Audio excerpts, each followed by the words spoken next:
Good morning, I'm Colette Lind and welcome to this very special edition of First Local. Today we have an announcement from the Honorable Marco Mendicino, Minister of Immigration, Refugees and Citizenship at the federal level. This announcement directly involves Sault Ste. Marie, and we go live now to his press conference for more details.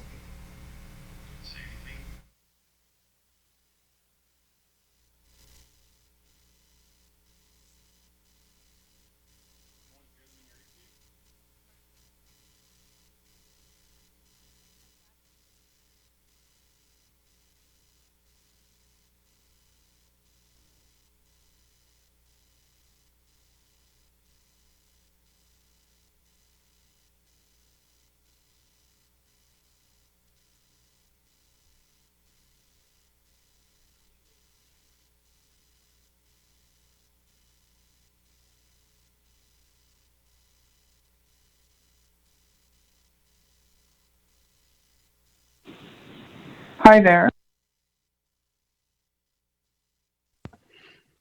Good morning, colleagues. Hello, Terry. Good morning. Good morning. Hello. You're all IRCC. I got it. We're going to disappear shortly. So just flagging that we're broadcasting, so our attendees can hopefully see and hear us. Just waiting on the Minister Mendicino to join us, I think. And just verifying very quickly, Alexander, can you hear us now?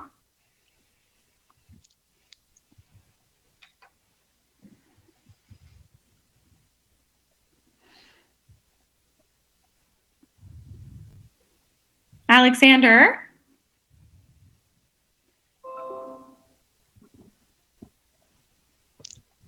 I'll just send him a quick message.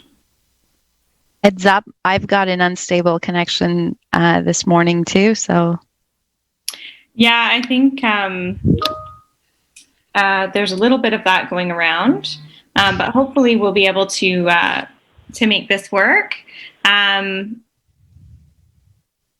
Mary, have you got a phone number for Alexander, maybe just to make sure we can hear his audio or he can hear ours? I do. Alexander's joining us. I just want to test to make sure. Operator, can you hear us? Yes, I can hear you well, both well. Great, thank you.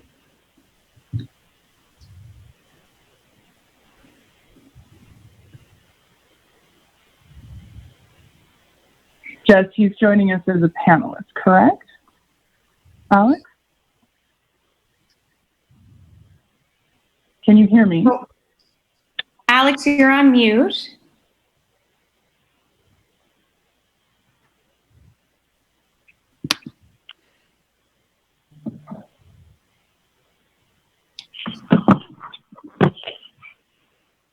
Good morning, Alex. Can you hear us?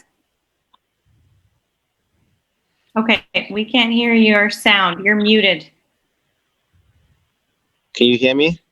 Yes, perfect. Wonderful. Good. Thank you. I can hear you well also. Can you say a few more words? Yeah, good morning and welcome everyone. We're just making sure everyone is connected and then we'll get started very shortly. Okay. Perfect. I can hear you very well. I just want to hear Mr. Cohen. Yeah, this is Christian Provenzano from Sault Ste. Marie. Can you hear me? Yes, we can. I can hear you well. It's a bit muffled, but we can still hear you. Good morning, Minister. Good morning. All right, so I think we have everyone here and I think we're ready to begin. Minister Mendicino, are you all right, operator? You can hear everyone? Yes, I can hear everybody. So you have Minister Mendicino and Minister Monsef on Zoom, I believe? That's right, yeah.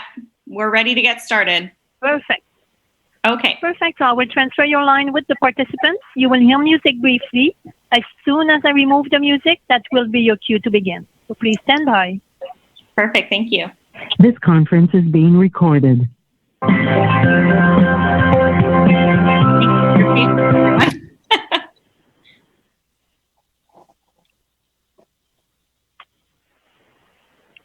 There you go, sir. I think you're all right to begin.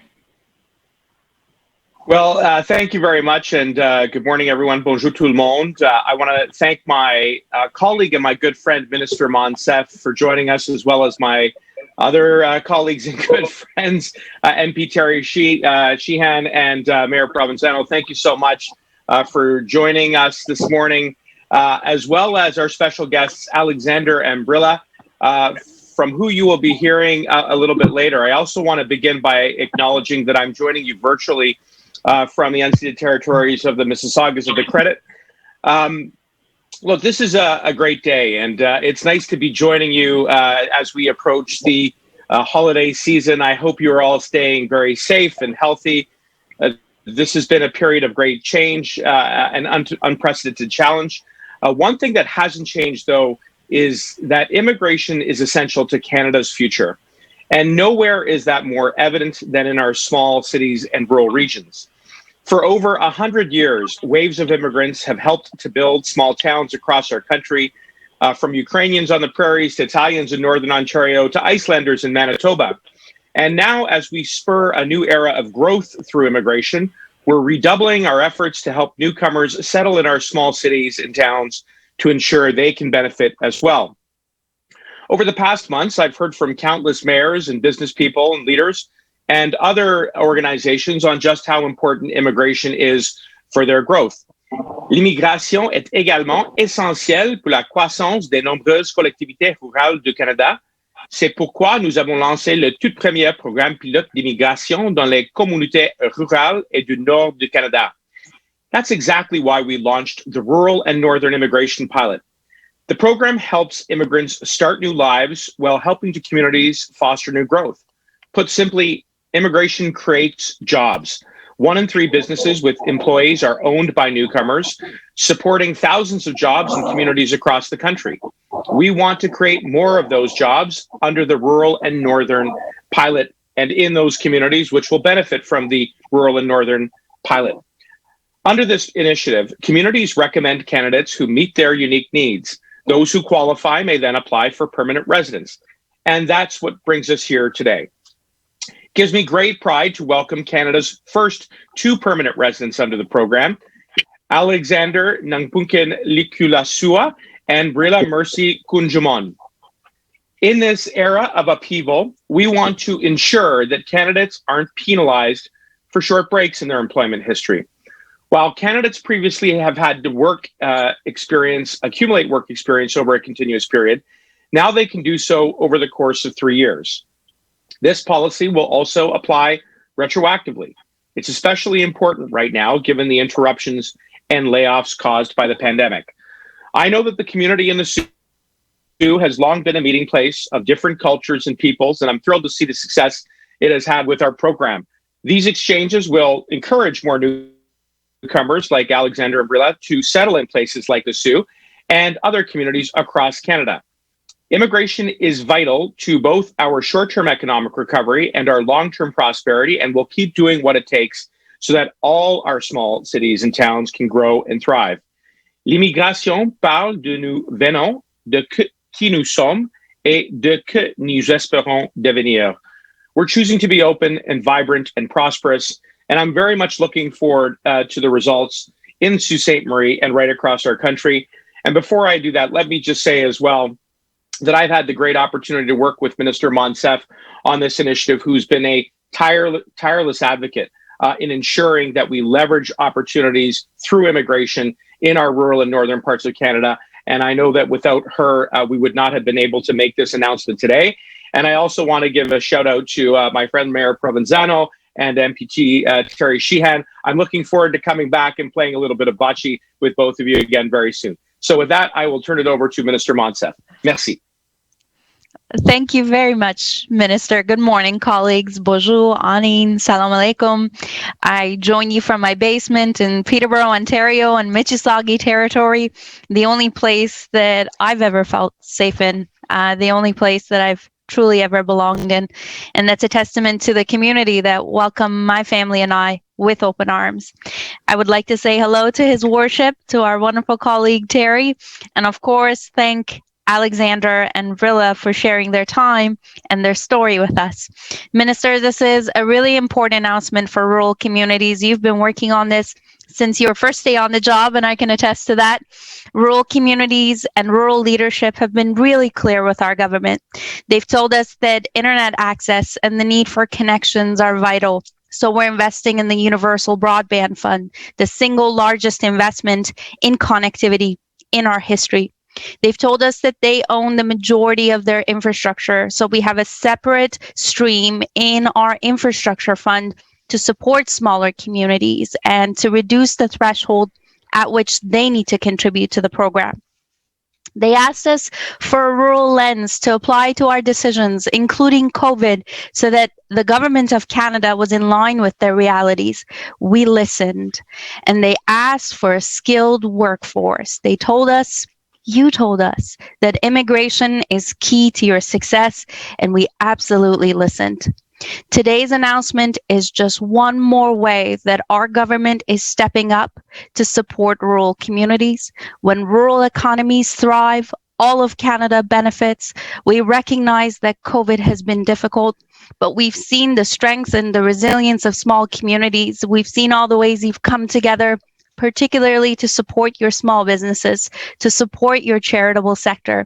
Know that our government will be with you every step of the way as we get through the pandemic, as we get through this difficult winter, and as we build back for a better rural Canada. Colleagues, rural Canada never fully recovered from the 2008 recession. Our government has learned from those mistakes. We will not be making those same mistakes, and we will be with you every step of the way. Congratulations to every community who's worked so hard to ensure that this pilot succeeds. We will be cheering you on too. Thank you, Minister. And with that, I will turn it over to our colleague, Terry. Thank you very much to both of you, Minister Mendicino, Minister Munsef. This is absolutely exciting. Mayor Provenzano, great to see you. I believe Dr. Ron Common from Sault College is here as well. And to Alexander and Brilia, I can tell you it's just really, really exciting to have you here in Canada, in Sault Ste. Marie. And, you can see the excitement of everyone around the table here joining us today to really celebrate the success of this particular program. And we couldn't have done it without the support of these two particular ministers who have been fabulous. And it's great to share this virtual stage once again with both of you and also in person. And I can't wait as well for both of you come back to the Soo, when things get back to normal, perhaps for a Soo Greyhound game when they beat the Peterborough Petes. Just joking. The minister and I joke about that as well. Of course, you're on, Minister, for another game of bocce. It was Carmen Provenzano who showed me how to play Mayor Provenzano, your uncle. And I can tell you that Marco is really good, really good. He took a lot of us on in Vita. So anyways, without further ado, I just wanted to, add a little levity to this very joyous day. Last year, just prior to the election, I was talking about this particular program that we had announced just months earlier, and I said this would go hand in glove with welcoming newcomers to Sault Ste. Marie for all the good reasons that they are, but also to your points, both of you, Minister, that in particular during this pandemic, it is so grateful to have some more people on the front lines, and thank you to both of you for choosing to come to Sault Ste. Marie. So merci beaucoup, miigwech. And we are in the territory of the Ojibwe and the Métis as well. So I wanted to acknowledge that. Thank you. Thank you, Terry. And maybe just before we get to the two special guests, Alexander and Brilla, a few words from Mayor Provenzano, and then we'll throw over to Alexander Brilla. Mayor, good to hear from you, and then we'll hear from Alexander and Brilla. Thank you, Minister. It's certainly nice to see you, both of you, Minister Mendicino and Minister Monsef. I appreciate your time today and the opportunity to say a few words. Terry, it's always good to see you. You are right. My uncle loved bocce and he played it whenever he could, as much as he could. Look, I want to just acknowledge the government for listening here. We had lobbied for a program like this for small, city centers in rural Canada for a bit, and the previous minister, Minister Mendicino, your predecessor, Terry, was worked hard and got us a meeting with him, and we talked about the importance of a program like this to a community like Sault Ste. Marie. And so when we advocated for the program, we advocated obviously for inclusion in the program if the program was established. And one of the things I said to the minister at that time was, Sault Ste. Marie, if you include us in this, we'll be a leader. And we will be out front because we're ready for it. And we deeply, deeply want to do this as a community. I want to acknowledge the importance of immigration to our social, cultural, and economic well-being as a community. It is incredibly important. And I want to thank the government for giving us this path to participate more richly in the process. And most importantly, I want to thank Alexander and Brilla for choosing Sault Ste. Marie. We are happy that you are here, and we are grateful that you are here. And we really appreciate you as members of our community, and we are thankful that you are in Sault Ste. Marie, working in Sault Ste. Marie, and part of this community. So I want to say thank you to both of you, and I look forward to hearing from both of you. I want to thank the government for putting this program in place and for listening to the needs of those of us that live in smaller city centers in rural Canada. Thank you. Thanks, Mayor. And one of these days I'll get up and have to play with you and your family. I'm looking forward to it. But Terry, in the meantime, will be able to vouch for one of the trick shots that I showed him the last time we were up. Okay, with no further waiting, let's turn it over to Alexander and Brilla. Let me just say, how excited we all are to have you under this program. You are the two trailblazers, and we're hoping that you're going to continue to set a shining example for many others that will follow and continue the narrative of immigration in Canada. So with that, Alexander and Brilla, please.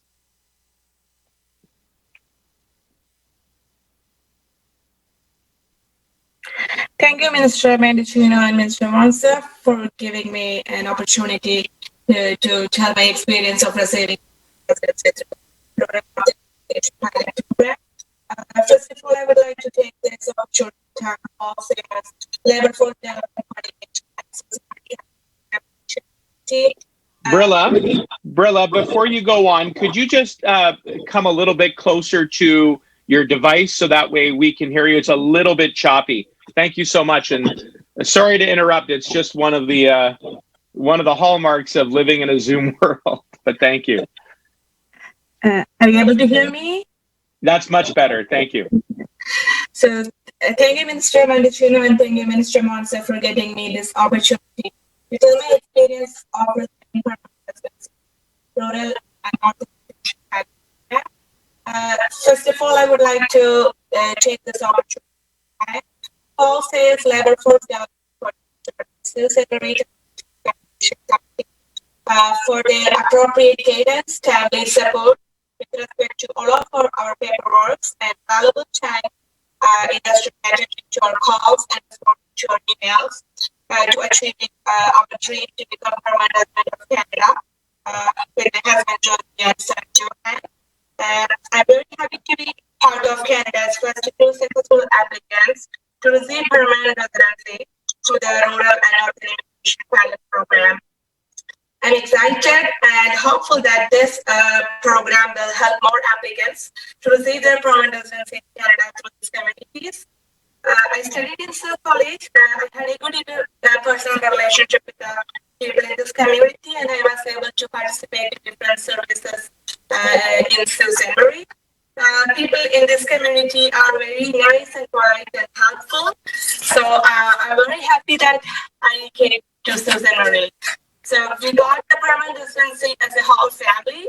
That way I can stay together with my husband and son here in Sault Ste. Marie. It makes me more happier through the launching of this Rural and Urban Immigration and Pilot Program. Even if this is a newly innovative program, we got our permanent residency faster than we expected in this difficult time of pandemic. Thank you all who worked behind launching this Rural Northern Immigration Pilot Program for all of us. Thank you. Thank you, Brilla. You were still a little bit choppy. I think we got a little bits of it. Why don't we do this? I'm going to throw over to Alexander, and if you have ear AirPods or earphones, maybe you could try to put those on, just so that way we can be sure that you can be heard by everybody that's on. But why don't we go to Alexander? If you don't have earpods, that's okay. We'll make do. But in the meantime, let me throw it over to Alexander. And Alexander, you're on mute. Can you hear me now? That's much better. Okay. Thank you so much, both ministers, for giving me this opportunity to speak today, and to all the panelists. I appreciate the opportunity to be part of Canada today. When I started the process, it was a little bit challenging, being nervous, but I came to a point where I knew that I was part of one of the greatest countries in the world, which is Canada. I couldn't be thankful enough to all of Canadians, people from the north, especially in the Sault. Made a whole lot of friends there. I lived in the Sault for about 5 years, from 2015. That's when I came to Sault College. It's a great experience to be part of that place, and I don't have to worry too much, knowing that Canada is always going to be there for me. I'm so grateful for that. Thank you. Oh, thank you, Alexander and Brilla. Both of you, again, are illustrating through your hard work and your passion for giving back to the community, particularly being two RPNs who are working on the front lines in a sector that needs reinforcements. And we talk about this all the time, about how now more than ever, our doctors, our nurses, our support workers, nurses' aides are all in need of reinforcements, because we're still fighting COVID-19. And the case that we have been making in the government is that immigration can be there to be that support and to offer those reinforcements. And here you are, two living examples of that, that are going to make a difference in the community, in particular in the Sault. I think that at this point, what we'll do is we will turn it over to my press secretary Alex, to field any questions from the media, and we're all happy to take any. So with that, Alex, if you'd like to moderate the discussion.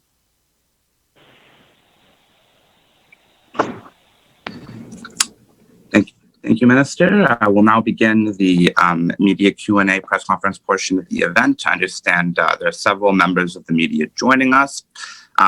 So the way it works is we have some folks on Zoom. We also have some folks who are joining us over the phone. So I am going to turn over to our operator, who will go to the phone lines. And I believe the first question is Dylan Robertson from the Winnipeg Free Press. Thank you. Merci. Please press *1 at this time if you have a question. We ask that you mute your Zoom line before asking a question, and to please limit yourself to one question and one follow-up. Please identify to which speaker you are addressing your question. S'il vous plaît, appuyez sur l'étoile maintenant pour poser une question. Nous vous demandons de vous mettre votre ligne Zoom en mode discrétion avant de poser votre question, de vous limiter à une question et une question de suivi, ainsi que nous aviser à qui vous adressez votre question. There will be a brief pause while participants register for questions. Il y aura un court délai vous permettant de vous enregistrer dans la file d'attente pour la période de questions. We thank you for your patience. Merci de patienter. Our first question is from Dylan Robertson from the Winnipeg Free Press. Please go ahead, à vous la parole. Hi there. Good morning, everyone. I was just wondering if some of the ministers could walk me through some of the numbers of participants, how many of them have gotten PR so far, and how this compared with any sort of target that you guys have set. I don't know if you can specify that by community. I suspect the pandemic has sort of made this a bit more of a challenge. Thanks very much, Dylan, for the question, and you're quite right that the pandemic has caused disruption, but on the other hand, we have made quantum leaps in progress from the onset of the first wave to where we are right now in the second wave, and that progress can be attributed to the rapid speed with which my department has innovated in collaboration with other departments, including Minister Monsef, who, as I said, has been an essential support to seeing us achieve this next important stage in the launch of the RNIP. And maybe perhaps what I'll come back to is just to highlight what it is that we are doing today to ensure that the extent of the disruption that has been caused by COVID-19 is mitigated so that we have as many successful applicants like Alexander and Brilla as possible. The two temporary measures we have launched or integrated today into the RNIP is to change the current working eligibility requirements so that candidates must have to participate in a pilot from 1 year of continuous work experience to 1 year of cumulative work experience. So, for example, if there's any interruption in employment, that will not count against their eligibility. And the second is to ensure that pilot applicants may apply for a work permit before receiving their acknowledgement of receipt letter on their PR application. And so we believe that these two measures will allow us to accelerate the progress that we have in mind for the RNIP. And just some other highlights and numbers. There are 11 communities that are participating in the pilot. They've been selected based on some criteria, which we can get you following the avail. But we're obviously looking very much at rural and northern communities with a population of 50,000 or less. And what we're trying to do is to really fill in the needs of those communities, which, as you can see, include the healthcare sector, which is so vitally important to support as we continue to fight COVID-19. Okay. I'm going to follow up with your office because I didn't hear a lot of numbers about the cases, but I'll see if you guys have that data somewhere. I just wanted to ask about the provincial nominee program. Manitoba always, uses its maximum quota. They've always wanted more quota. I'm wondering how that interplays with the immigration plan that you've put out, if you're expecting more nominee spaces for Manitoba, and also if you think this current program, the rural and northern pilot, might be able to sort of alleviate some of the demand for those spots. Well, again, a really interesting and important question. And in fact, it allows me to just highlight that, Winnipeg and Manitoba were the pioneers of the provincial nominee program, some time ago. And we have now taken that collaboration and we have scaled it up significantly over the course of many years. And it is now part of our overall immigration framework. Certainly in the last 5 years since we took the reins of government in 2015, PNP allocations have historically gone up, and that is consistent with the feedback that I have gotten from premiers and from my ministerial counterparts, because it allows provinces to really align the needs of their jurisdictions with the skill set and the talent and the experience that is being brought in from abroad, or more importantly, in the context of COVID-19, potentially already within our boundaries. And one of the things that I have stressed over the course of the last number of months is that with our 2021 immigration plan, we are going to be looking very carefully at the domestic temporary immigration that is already within our borders. Those are workers and international students and asylum seekers. And we can collaborate with the provinces in the context of the provincial nominee program to ensure that they are also able to tap into that talent pool. And we will have more to say exactly on what the allocations for 2021 will be. But as I said, over the course of the last number of years, they have historically gone up.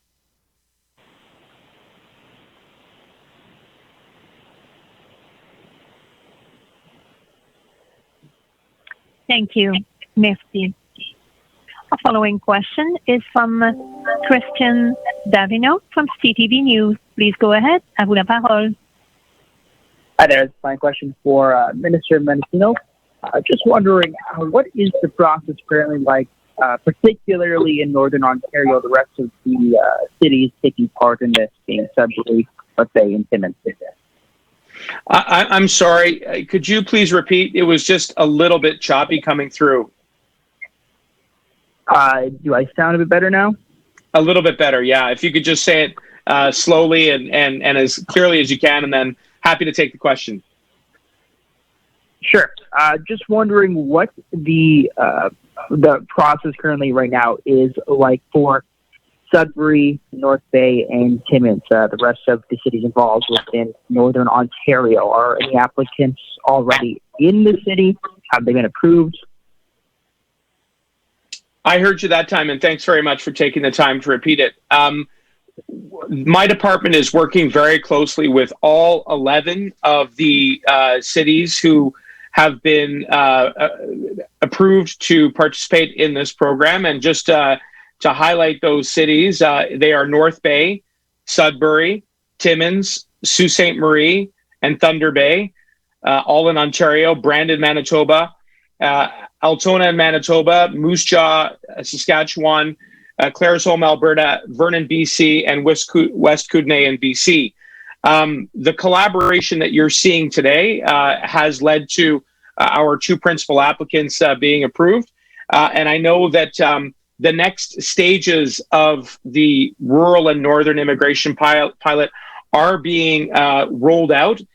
We are in the process of looking at the applications. We're also, as I said, innovating the pilot program so that we can mitigate against some of the disruption that has been caused by COVID-19. And what our hope is that this will actually accelerate significantly the progress that we would like to see under the rural and northern immigration pilot, because we know that communities are in dire need of reinforcements and support in some of the most essential sectors of our economy. And that includes in the healthcare sector. And as you can see, Alexander and Brilla, I think, are perfect examples of how that skill set exists within our borders. It is there. It can be utilized. And not only will it benefit us, but I think Alexander and Brilla will contribute back by adding to our social fabric and the diversity that is Canada. And so we heard them speak about that. And my hope is that we will continue to see more progress right across the country on this going forward. All right, just one more follow-up question.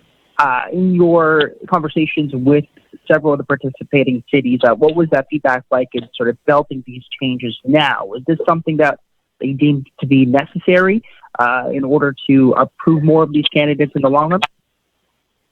The short answer is yes. And, rather than have me expand on that or reiterate what I've already said, which is that the collaboration at the rural level and municipal level has been very strong, why don't I turn the mic over to Mayor Provenzano, who I think can really validate why it is that this pilot is so important, and also maybe hear from Minister Monsef, who I know has also been really working closely with rural Canada right across the country.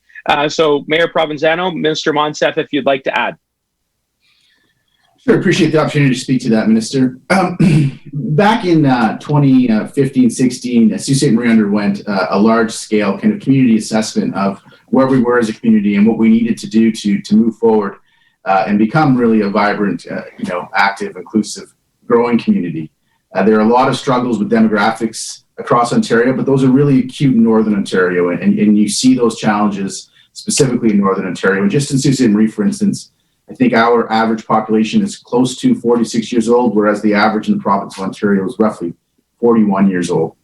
So we saw a significant demographic challenge in our community. And one of the things we came to learn was that we needed to attract 11,000 people into our community between now and 2026 to maintain the current activity levels. When you consider the number of people that will be retiring from the workforce and the number of the people that we'll lose due to demographics and age. So that's a significant challenge. And one of the ways we thought we would try and deal with that challenge is really making the case to the federal government that we needed to have a clear path to immigration. We as a community participated in some newcomer sessions down in Southern Ontario and in Peel. And one of the things that we realized, and I attended them myself, was a lot of people that are immigrating go to centers where there's significant immigration already, and that's natural. That's what you know, and that's where people that celebrate and share your culture would be. And one of the things that we heard from people directly is, I would love to live in a smaller city center, but when they immigrated to Canada, they didn't really realize those were opportunities. So we're trying to make that much more known and much more present. We appreciate the federal government in assisting us and giving us these pathways, these connections. And at the city here, we actually have a staff member that's engaged in this and working on it. I believe Brilla earlier when she was speaking, she had a bit of an audio connection, but I think she referenced his name. I'd like to recognize him. His name is Paul Sayers, and he's been really working hard and well at this. So we're going to continue to focus on it. It's incredibly important to the future of, I think, our community and the remainder of the communities in Northern Ontario. Immigration is a key to social, cultural, and economic vibrancy, and we'll continue to try and access this program. I think you were asking about adjustments to the program. The gentleman in City Hall that could speak best to that is Paul Sayers, and he has told me that he has engaged with Minister Mendicino's office and the ministry about how we can improve the program and adjustments we can make. And I think that the minister and his ministry has been responsive to that. And I think that's some of the adjustments that you're seeing today. We're all, this is a pilot, and we're all working together to try and make it as efficient as possible on a going forward basis so we can capitalize on it to the greatest degree possible.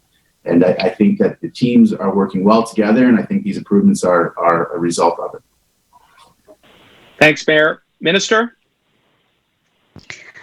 The only thing I'll add is this, as both Mayor Provenzano, MP Sheehan, and Minister Mendicino mentioned, this program is one of the many ways that we are working with smaller communities to ensure their prosperity. In 2019, our government came up with the first rural economic development strategy for Canada. And that strategy built the foundation upon which our entire government has been moving forward for smaller communities, for rural communities.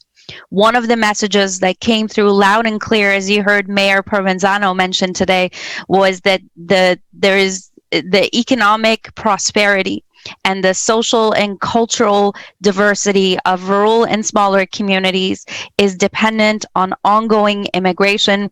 This pilot is one of the ways that we are implementing Canada's first rural economic development strategy. Every step of the way, we've listened to the leadership in those communities. They understand their needs best. As Mr. Sayer is clearly seen, they take on these projects personally because their community's vitality depends on it.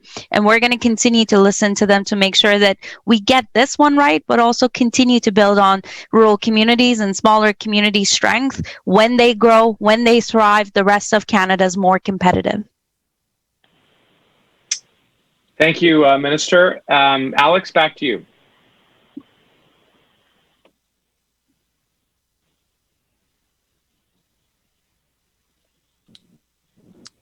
So I think we have one or two more from the phone.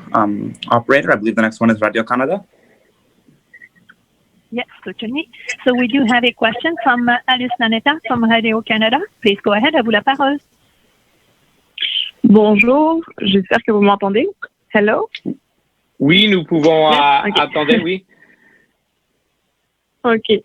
I have a question in French to Monsieur Mendicino. Can I ask this in French? Oui, yeah? Oui, certainement. Okay. Oui, absolument. OK. OK. Le programme, je crois, c'est donner une cible de 10% de candidats francophones. J'aimerais savoir en pourcentage combien de candidats sont francophones et si cette cible n'est pas atteinte, qu'est-ce que vous allez faire pour atteindre ces 10%? Merci pour la question et notre gouvernement est un grand champion de la francisation, pas seulement au Québec, mais partout au Canada. Et cette valeur est appliquée dans le contexte de ce projet d'EPI-là. Vous avez identifié un bout des pourcentages dans le projet d'EPI-là pour les communautés rurales. On va vérifier l'exact pourcentage, mais pas seulement dans les cibles, mais dans le contexte de nos investissements et notre partnership avec toutes les communautés francophones. On a créé plus d'accès à les services francophones pour renforcer toutes nos communautés francophones. Et ça, c'est deux de les exemples par comme nous continuons de protéger la francisation partout au Canada.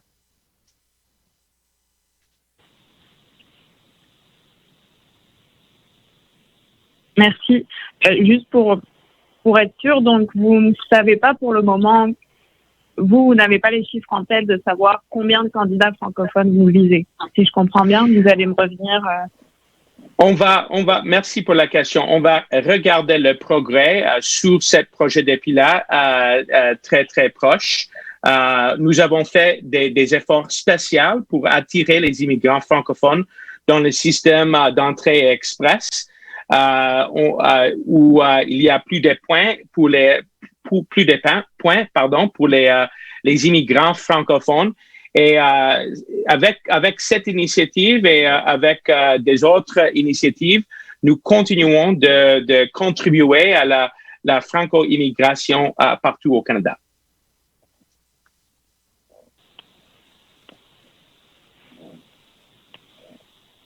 Merci. Merci. Thank you. And we have one last question from Dylan Robertson from the Winnipeg Free Press. Please go ahead, à vous la parole. Hi there. Mr. Monsef, you mentioned that rural Canada has never fully recovered from the 08-09 recession. I'm just wondering what metrics you're talking about there. That's a great question. StatsCan actually did an analysis of the economic development post 2008 recession, and we're happy to follow up and send that to you. It showed that particularly those rural communities, and in those rural communities, rural women with children were the last to recover or never really fully recovered. So in addition to the investments in broadband, which are long-term, in addition to investments in infrastructure, which are long-term, immigration, which are long-term, we're also moving forward with a universal early learning and childcare plan. You heard reference to that in the fall economic statement. We are determined to ensure that rural communities continue to stay resilient, continue to thrive, and we know that all of Canada has much to gain when that happens. Good stuff. And I just wanted to ask either of the ministers, you talked a lot about your hopes for this program, what you think the program can mean for a lot of these communities. I'm wondering if you have an opinion on how it's actually gone so far. I realize this is a pilot program. I realize this is only a few communities so far. We don't have the numbers yet, but I'm just wondering, is this a success? Is this on the path to success? What are some of the challenges? I'm just wondering if you could talk about how it's actually gone so far. Well, certainly, I think today is a milestone for the pilot project towards achieving the full potential that we envision for it. It ensures that we are facilitating more Alexander's umbrellas, not only in the Sault, but right across the country. And you heard my colleague, Minister Monsef, talk about this being woven into our broader strategy for rural Canada. And so my sincere hope is that with the very rich and diverse talent pool that we have within Canada, that many will see themselves reflected in it with an opportunity, and the opportunity to submit an application and to have it hopefully approved as quickly as possible. And when you take one step further back and you look at all of the tremendous progress that we have made in immigration since the onset of the pandemic. And let's not forget for a moment that we have had to all but close our borders to help mitigate against the spread of the virus. Notwithstanding that, we'll have landed over 180,000 permanent residents in 2020. That is truly remarkable. We have reunited tens of thousands of families, notwithstanding the more measures that we have had to take at the border. When families submit their applications in a complete and accurate fashion to my department, not only are we meeting our 14-day turnaround time, we're exceeding it. We have ensured that we get the workers that we need into our communities, including our rural communities, where they are working tirelessly around the clock so that Canadians can get access to safe and affordable food right across the country. We've created additional opportunities for asylum seekers without status so that they can become permanent residents and hopefully one day Canadian. I mean, these are some very concrete examples by which we have made huge quantum leaps despite all of the challenges posed by the pandemic. I'm proud of that. I think Canadians are proud of that because we relate to immigration. They are our relatives, our families, our co-workers, our neighbors. They're reflected in our community. And today is one more positive chapter in that story.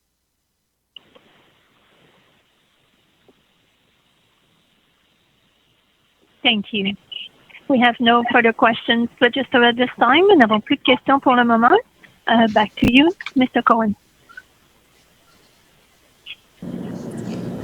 Thank you, and thank you to all the members of the media who joined us today. If you do have further questions, you can submit them by email to alexander.cohen, COHEN, @cic.gc.ca. Thank you so much.